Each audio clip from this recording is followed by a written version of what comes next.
فرمایا کہ میں نے انسانوں اور جنوں کو اپنی عبادت کے لیے پیدا کیا. ما اريد منهم من رزق وما اريد ان يطعمون، میں ان سے رزق نہیں چاہتا، مجھے کھلائیں، مجھے رزق دیں، مال دیں، اور نہ میں چاہتا ہوں کہ مجھے کھلائیں. اللہ کھلانے والا، اللہ روزی دینے والا، اللہ رزاق ہے. تو میں نے انسانوں اور جنوں کو کیوں پیدا کیا؟ میری عبادت اور میری معرفت کے لیے. اس لیے نہیں کہ مجھے کما کر دیں، مجھے کھلائیں پلائیں، اس لیے نہیں. انتم الفقراء الی اللہ، تم سارے اللہ کے فقیر ہو. اللہ تعالیٰ کھلانے والا، رزق دینے والا. تم سب بھوکے، اللہ کھلانے والا. سب برہنہ، اللہ لباس دینے والا. سب گمراہ، اللہ ہدایت دینے والا. یہ حدیث کے الفاظ بتا رہا ہوں. سب گناہ گار، اللہ معاف کرنے والا. یعنی کس کس چیز میں تم رب تعالیٰ کے محتاج ہو؟ رب تعالیٰ تمہارا محتاج نہیں ہے.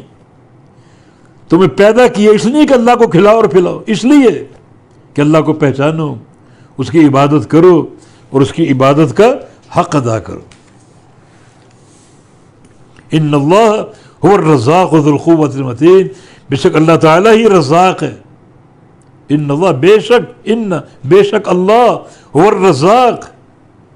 اس میں حصر کا بڑا قوی معنی موجود ہے کہ اللہ ہی رزاق ہے، اللہ ہی رزاق. اس کو پہچانو اللہ کے بندو. ان اللہ هو الرزاق کے بعد اس کے سوا کوئی داتا ہو سکتا ہے؟ کوئی مشکل کشا ہو سکتا ہے؟ کوئی حاجت روا ہو سکتا ہے؟ کوئی گنج بخش ہو سکتا ہے؟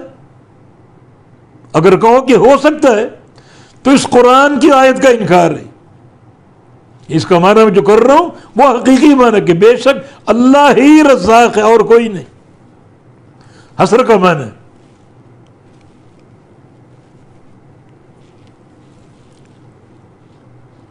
اور ذو القوہ، قوت والا.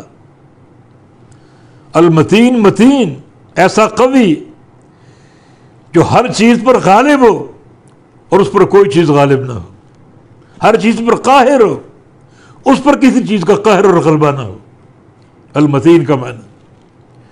تو اللہ جو رزاق، جو ذو القوہ اور المتین ہے، وہ کسی کا محتاج ہو سکتا ہے اور اس کی موجودگی کو رزق دے سکتا ہے. ان اللہ هو الرزاق، تو بے شک اللہ ہی رزاق ہے اور کوئی رزاق نہیں. وہی قوت والا اور کوئی قوت والا نہیں، وہی متین اور کوئی متین نہیں. ایسا قوی جو ہر شے پر غالب ہو، اس پر کوئی شے غالب نہ ہو. المتین کا معنی ہے